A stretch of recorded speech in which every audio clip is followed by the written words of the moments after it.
Bonjour à tous, bien-aimés. Je vous invite à une lecture dans Proverbes chapitre 3, à partir du verset 21. Proverbes chapitre 3, à partir du verset 21, qui nous dit ceci: « Mon fils, que ces enseignements ne s'éloignent pas de tes yeux. Garde la sagesse et la réflexion. Elles seront la vie de ton âme et l'ornement de ton cou. Alors tu marcheras avec assurance dans ton chemin, et ton pied ne heurtera pas. Si tu te couches, tu seras sans crainte. Et quand tu seras couché, ton sommeil sera doux. Ne redoute ni une terreur soudaine, ni une attaque de la part des méchants, car l'Éternel sera ton assurance. Il préservera ton pied de toute embûche. » Amen, amen. Voilà, vous l'avez deviné à travers ces quelques versets. Je voudrais que nous puissions partager sur ce qu'est la paix, sur la dimension de la paix. L'auteur du livre aux Proverbes va donc donner ces quelques recommandations qui sont fondamentales, qui sont importantes et sur lesquelles on pourrait passer un peu rapidement. Mais je crois qu'il y a quelques clés là que nous pouvons saisir pour notre vie, pour notre quotidien, dans un environnement qui est assez difficile, dans un environnement qui est tellement incertain. Mais nous qui sommes enfants de Dieu, ou toi peut-être qui ne connais pas Jésus-Christ, laisse-moi te dire que en Jésus-Christ, tu trouves la paix. Je ne dis pas là que les circonstances seront toujours favorables. Je ne dis pas là qu'il n'y aura pas de difficultés, il n'y aura pas de souffrance, il n'y aura pas d'épreuves. Mais je dis que au-delà de toutes ces épreuves, au-delà de toutes circonstances, celui qui a rencontré Jésus-Christ peut demeurer dans la paix. Voilà. Et il nous est dit donc quelle est justement la clé pour vivre dans cette paix. La clé, elle est relativement simple. Premièrement, dans ce verset 21, il va dire « mon fils », et j'ajouterai « ma fille, mon enfant ». Eh bien, que ces enseignements ne s'éloignent pas de tes yeux. De quel enseignement il est en train de parler? Eh bien, la Bible nous dit, eh bien, si tu gardes la parole de Dieu dans ton cœur, si tu la conserves précieusement dans ton cœur, pas seulement pour la mémoriser, mais pour te souvenir, si tu te souviens des promesses de l'Éternel, si tu te souviens des paroles de l'Éternel, eh bien, cela gardera ton cœur en paix. Il nous est donc dit là, eh bien, que ces enseignements ne s'éloignent pas de tes yeux. Garde la sagesse et la réflexion, elles seront la vie de ton âme. Garde la sagesse et la réflexion. Voyez, parfois, lorsque nous traversons des moments difficiles, on a tout un tas de pensées qui nous envahissent, tout un tas de pensées qui nous perturbent, ou peut-être c'est des paroles que tu as entendues, des paroles destructrices, des paroles blessantes et rabaissantes. Mais à travers ces paroles, ce qu'il faut garder par-dessus tout, ce qu'il faut garder plus que ces paroles des hommes, c'est garder la parole de Dieu. C'est de réaliser ce que Dieu dit sur toi, ce que Dieu dit pour ta vie, de réaliser que le Dieu d'amour a posé des paroles de vie sur ton cœur. Et je crois que ce sont les paroles de Dieu qui en fait viendront te guérir. Ce sont les paroles de Dieu qui viendront te restaurer et te renouveler. Malgré tout ce que tu as pu entendre qui est destructeur, les paroles de Dieu, elles donnent la vie et elles te donnent la vie. Je crois même que en ce moment même, les paroles de Dieu te restaurent.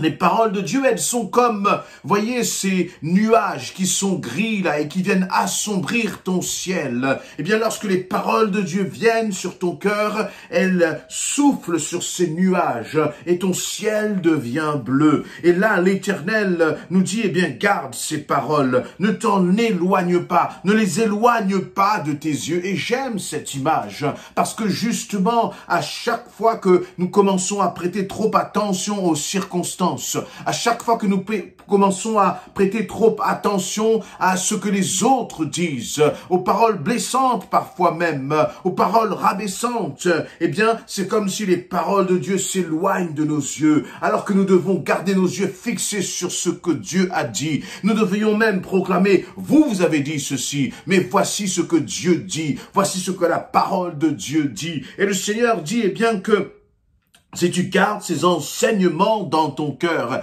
et plus particulièrement justement au moment de la tempête, au moment où tu as envie de lâcher, au moment où tu as envie d'abandonner, c'est à ce moment-là justement qu'il faut t'accrocher à la parole de Dieu, qu'il faut la garder. Le mot garder veut bien signifier que parfois l'ennemi veut venir voler ces paroles, et toi tu dois garder ces paroles, tu dois y veiller avec beaucoup d'attention, veiller sur les promesses de l'Éternel. Et il va dire, elles seront la vie de ton âme. Pourquoi est-ce qu'il parle de cela au verset 22? Tout simplement parce que des fois, nous sentons que notre âme est en train de périr. Nous sentons que nous sommes tellement en train de nous décourager, que nous perdons vie, que nous perdons presque le souffle de vie à force justement d'accumuler ces fardeaux, à force d'accumuler ces difficultés. Et le Seigneur dit, si tu gardes ma parole, eh bien, elles seront la vie pour ton âme. Si tu gardes ma parole, te dit le Seigneur, tu vas commencer comme à te sentir respirer tout à nouveau. Tu vas sentir que l'oppression qui est sur ton cœur, elle disparaît, elle disparaît. Et comme un ornement à ton cou,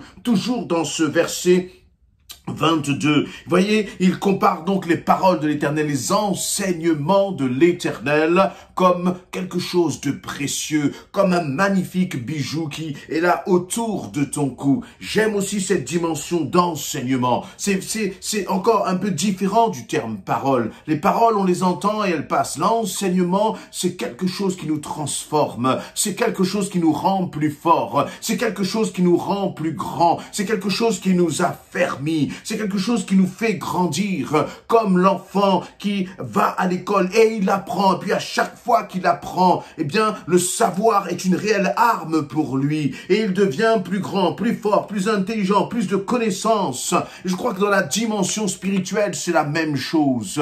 Lorsque nous recevons l'enseignement de la parole, nous devons considérer la parole comme quelque chose qui nous enseigne, comme une parole qui nous transforme, comme une parole qui nous rend plus forts contre les attaques de l'ennemi et contre les épreuves. Amen. Il dit donc, au verset 23, il y a un « alors » qui est en train là d'arriver, qui nous dit, eh bien, tu marcheras. Il y a donc une conséquence. Si tu gardes les paroles de l'Éternel, la conséquence de cela, le « alors » du verset 23, signifie « tu marcheras avec assurance dans ton chemin ». Est-ce que dans ta vie, tu as de l'assurance ? Est-ce que dans les situations, face aux situations parfois difficiles, tu as de l'assurance? Eh bien, peut-être que si tu manques d'assurance, c'est que tu ne connais pas suffisamment les promesses de l'Éternel. Ou peut-être que tu ne les gardes pas suffisamment. Ou peut-être que ces paroles passent et puis tu les oublies.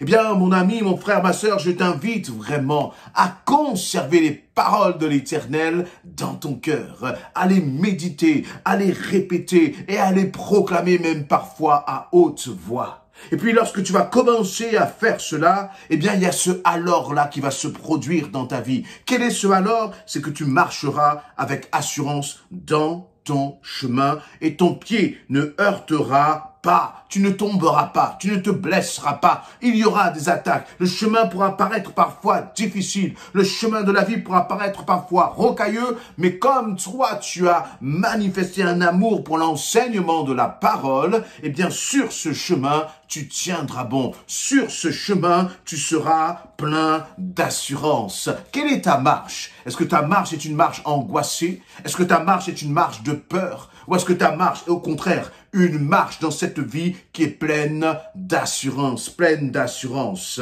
Il dira même, si tu te couches, verset 24, tu seras sans crainte. Et quand tu seras couché, ton sommeil sera doux. Comment tu dors, mon frère, ma sœur? Comment est-ce que tu passes tes nuits? Est-ce que tu as un sommeil doux? Un sommeil, j'allais dire, doux et léger? Est-ce que tu te couches sans crainte? Est-ce que tu te couches en paix? Parce que le Seigneur, ton Dieu, est avec toi. Avant de te coucher, médite sa parole. Le matin, lorsque tu te lèves, médite sa parole. Garde tes yeux fixés sur l'Éternel. Et tu verras combien, ta journée va être une journée bénie. Encore une fois, à travers le mot béni, je ne dis pas que tu vas recevoir que de bonnes nouvelles. Mais même face aux mauvaises nouvelles, même face aux difficultés, ton cœur restera en paix. C'est là vraiment une des caractéristiques d'un enfant de Dieu qui est affermi. Voyez, ce monde va trouver la paix en fonction des circonstances. Mais si tu es un enfant de Dieu affermi, tu trouveras la paix, quelles que soient les circonstances. Et cela ne va dépendre que de toi. Ça ne dépendra que de moi. Moi aussi, parfois, j'ai des moments où je commence à douter. Je commence à remettre des choses en question. Je dis, mais Seigneur, pourquoi telle chose? Pourquoi dans mon travail, il y a telle complication? Et puis là, tout de suite, j'ai les pensées de l'Éternel qui viennent sur mes pensées, qui viennent inonder et envahir mes pensées. Et je commence à m'attacher au Seigneur. Et je ne vois plus la situation de la même façon. Mais je confie cette situation dans le Seigneur. Et moi, je fais ma part. Moi, je fais ce que je peux. Et je sais que le Seigneur fera le reste. Fais ta part, accomplis ce que toi tu as à accomplir. Garde ta main précieusement dans la main de ton Seigneur et il ne te lâchera pas. Et d'ailleurs, dans ce verset 24, lorsqu'il nous est dit « Quand tu seras couché, ton sommeil sera doux », qu'est-ce que cela signifie? Le Seigneur te dit « Couche-toi en paix ». Parce que lorsque toi, tu vas te coucher en paix, moi, l'Éternel, je vais veiller sur toi.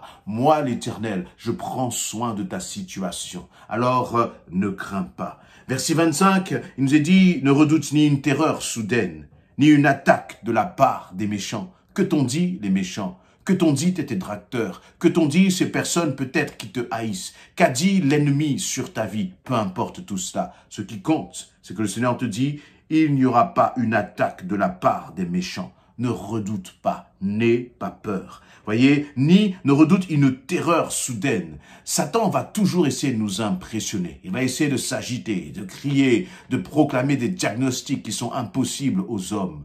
Mais ta paix, encore une fois, est dans le Seigneur. Pourquoi, verset 26? Car l'Éternel sera ton assurance. Il préservera ton pied de toute embûche. L'Éternel sera ton assurance. Dis-moi, dans ta situation, qu'elle soit familiale, qu'elle soit financière, qu'elle soit professionnelle, qu'elle soit dans l'église, où as-tu placé ton assurance? Qui est ton assurance? Si c'est l'Éternel, alors ne crains pas. Et je crois que rapidement, on pourrait répondre à cette question. Oui, mon assurance, c'est l'Éternel. La réalité, c'est que c'est dans la tempête que l'on verra qui est ton assurance. Soyez fortifiés et encouragés dans le nom de Jésus-Christ. Amen.